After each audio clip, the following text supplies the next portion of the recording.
making some empanadas colombianas. Well, chorizo con papa y queso. Okay, so I'm making the filling right now of the empanadas, which is, I cooked about, it was about 6 potatoes, medium. It depends how much empanadas you want to make. So that's potatoes that I boiled and I mashed. This is 2 packs of chorizo, beef chorizo, because I really got the recipe from Empanadas Colombianas, but they use actual like beef meat, and in all reality I like those, but I'd rather have chorizo with potatoes and cheese. But I use these packs of chorizo, beef chorizo cacique. It's the normal packs they sell out there. I can't tell what the ounces are. I don't have my glasses on. But anyways, that's those right there. 9 ounce, I guess. I use 2 of them, and that's what's cooking right here. So pretty much, hold on, let me rinse my fingers off. Okay, so that's cooked already. It was cooked on medium, but I put it low so I could clean up a little bit. Chorizo is cooked. So over here I have chopped up. It's for the, they call it the ahogado. Colombianos call it ahogado once you saute it all together. They do it separately, but in all reality, I'm just gonna do it all together. This is raw. It's half a medium onion chopped finely, about 4 Roma tomatoes chopped finely, about 4 whole green onions chopped finely. What else did I put in here? I put half a serrano pepper because my sister Virginia's coming, and I don't know if she really likes salsa or not, hot stuff. So, so that's what I'm about to put in here. I'm gonna put it in with the, hold on, I'll come back. Ugh, it's hard to do. Ugh. So I put that with my tripod on my phone. All right, so here we go. Put it all in there and raise up the heat. So I've always put it to medium and just let, I guess about 5 minutes until this is cooked really well. The onion and all that. Let me raise up this a little bit. So I'll come back to you once this is ready to go and I add the potatoes, okay?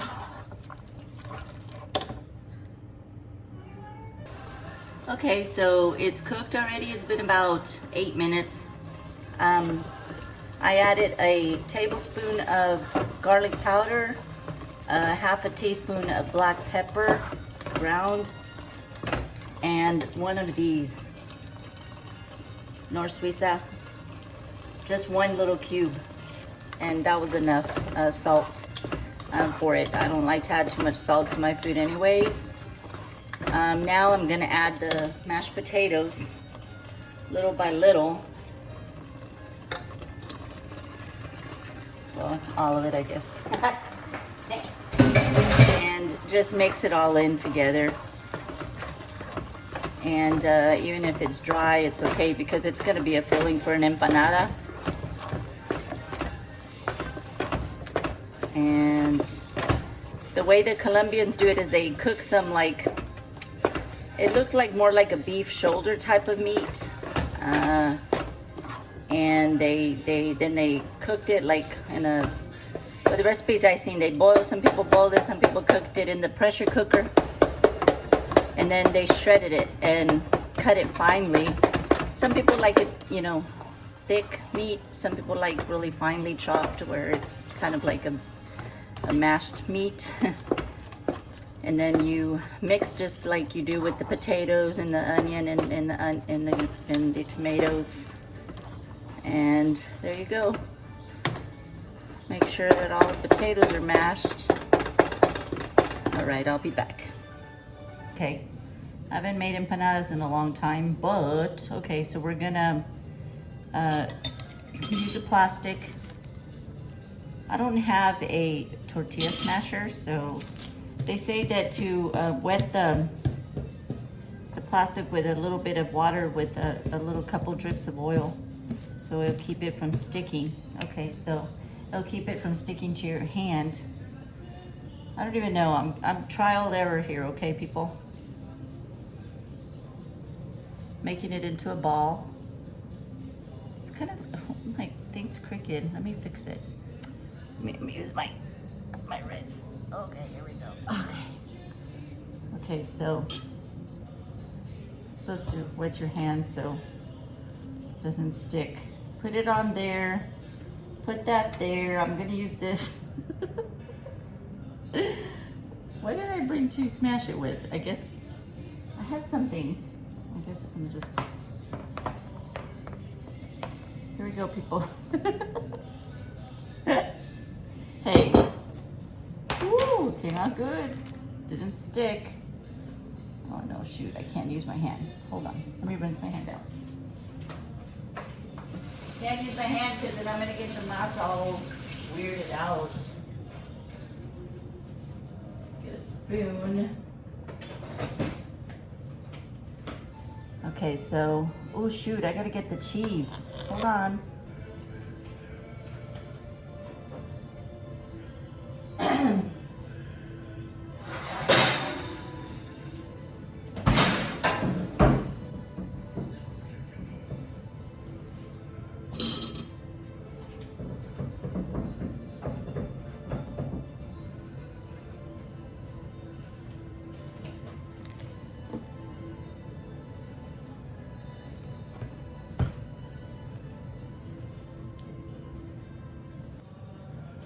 All right, so we're gonna go back and do another one. Let me wet my hand, always with some oil. That helps it out so it doesn't get stuck. You can make them small, like for a party. If you're gonna have a party and you wanna make like small appetizers, you could even make big appetizers, but like when your family's coming over, my family always likes to eat. My kids, I don't mind cooking for my kids, but they're all busy always now, doing their thing, which I understand. I always tell them, I was your age before, and I'm like that even now, doing my thing. Oh, here we go, smash. I'm trying to smash as much as I can. That way I don't have to roll it out. Oh, it's too much. It was too much because you see, let me do it again. I'm learning. I need to get me a tortilla smasher. That way you can make them exactly how you want them, you know? Okay, so I need to move this stuff a little further away. I want to make sure you're on top of the dough ball so it'll center it out. Okay. I'm just going to make them like that. Let me see, it's kind of too thick. There we go. Here we go. Put some cheese on there, on that sucker. Some potato and chorizo concoction.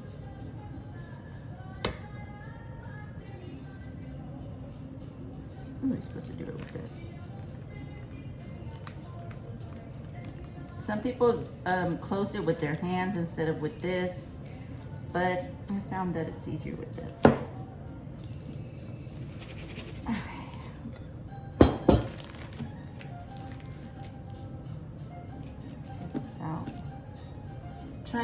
Try not to waste so much, you know. I don't want to waste. I hate wasting food.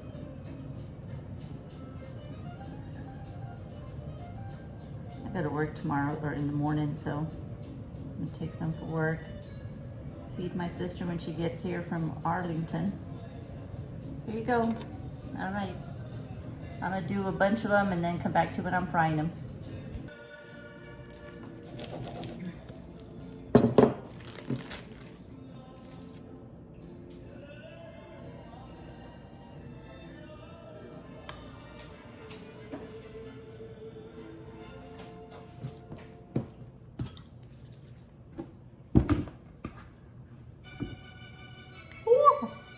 Vicente.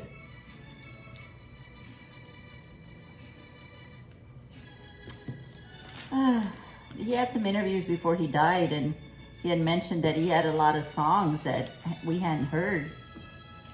Hopefully they'll bring him out, you know, continue to make money for the family, you know what I mean?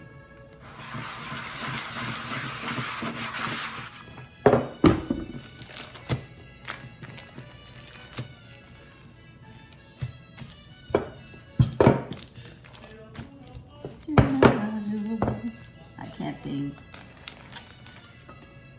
But I love singing though. Doesn't stop me.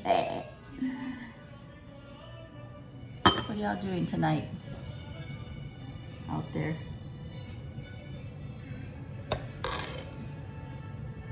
For the masa, I'm using this pan. I don't know if it's gonna look backwards on your thing, but it's a 35.27 ounce bag of pre-cooked white cornmeal. This is the ones that they use for Colombian.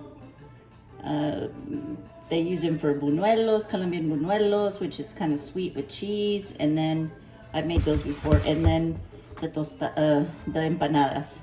Okay. Okay, I had this. I had made some baked chicken the other day, and I had some bouillon left over, and I just sifted it. Added some garlic powder to it, and some salt, about a half a teaspoon salt. I have a little bit left over here too. I'm gonna add this to the empanada mix little by little.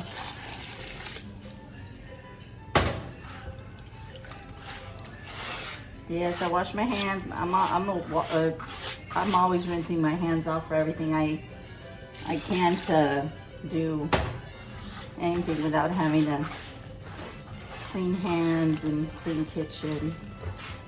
So you just mix it.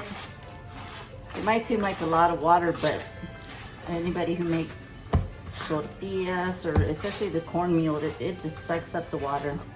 I have the rest of this water here. It was about the amount of water. I'll tell you when I'm done. I used this little pot. It was pretty full. I busted my finger last weekend.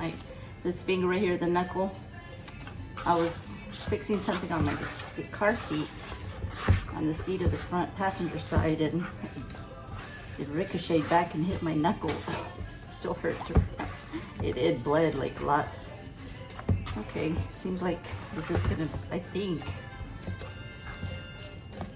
Says this countertop's high for me, I'm short. Let's see.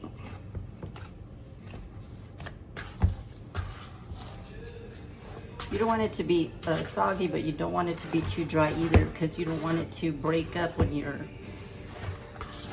Let me see.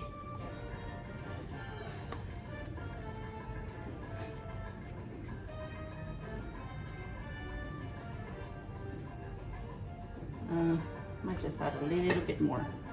A little bit, because you gotta let it sit for a minute.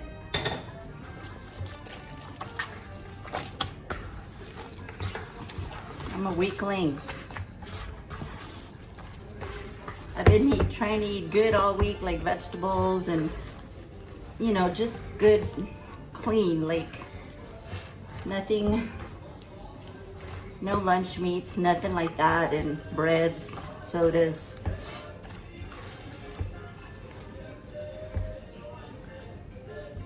And I'm like, I'm gonna make some empanadas this weekend.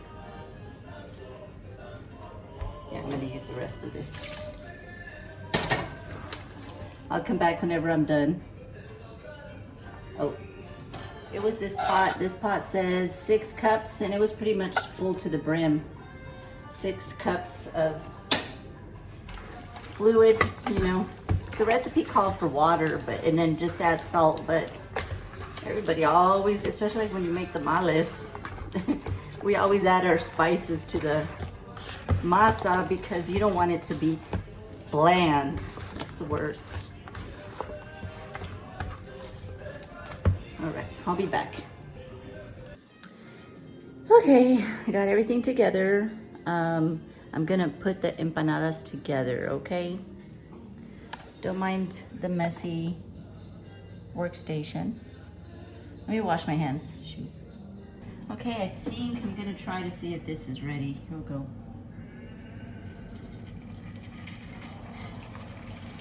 They say you don't want the oil to be too hot or too cold because then it gets real greasy. I think I'm only gonna be able to do 2 at a time.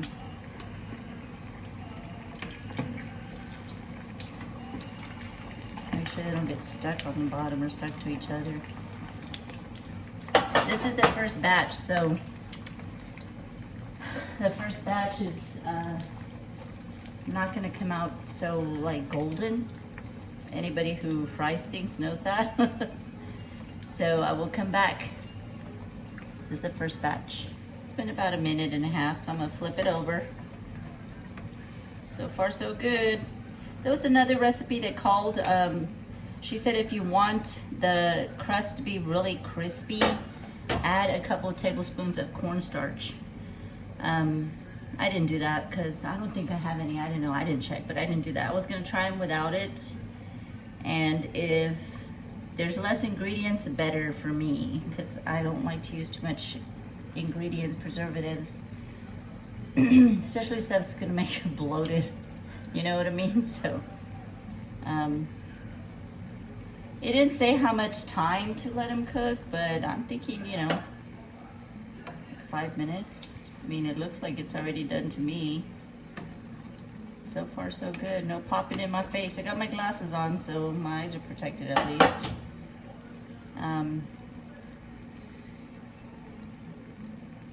So far, I'm gonna set the timer for 1 minute and then a couple minutes. Because the stuff inside's already cooked, so pretty much you just have to cook the outside. It feels like it's done. You hear that little knock? So they say that the empanadas, you shouldn't put them on top of a rag, put them on a rack so they can, I don't know why, whatever. That's just what they say. So they're on a rack right here. Okay, and I'm gonna put 2 more. Don't do this if you're not used to cooking, but I'm used to cooking. I'm gonna try 3. Just because I get anxious, me desespero. Let's see how that goes. My timer had just went off, so I always like to set a timer 3 minutes when I'm cooking, because you know, they always like for 3 minutes and stuff. You're not constantly, sometimes I'm like run to do something and then I forget. Anyways, I'm gonna plate it in a minute. I'm gonna plate one, that way y'all could see what it looks like. Okay, so I've got my ají right here. Put a little bit on top, right there. And over here I have curtido. This is pickled red cabbage, purple onion, lime, salt, pepper, vinegar. I'm all about eating fresh stuff. I love making my own curtido, my own stuff, because you can control what preservatives are in it, you know? With a little bit of salad on the side. Look at that. Cheesy. Where's the camera over here? Cheesy. I don't know if you can see it. Super hot. Then you put some of this ají stuff on top. It's gonna be too hot for me to bite it, but I'm gonna try. Ah! Ah! Oh my god. That's so good. Mmm. Ooh. I haven't had ají in so long. So good, guys. Ah. Anyways, thanks for watching. I'm gonna post the whole, once I put all the whole video together of everything that I used, I am gonna post it for you guys, okay? Queso, queso. Happy Friday. I love anything that's got fresh vegetables with vinegar and lime and salt. Mmm.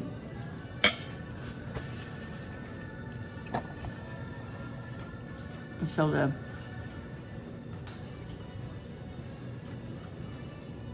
I've never really been into sweets. I mean, I like them. But I'm more of a sour, salty stuff, which is bad. I've been staying away from salt. Ooh, Vicente, but it's so good.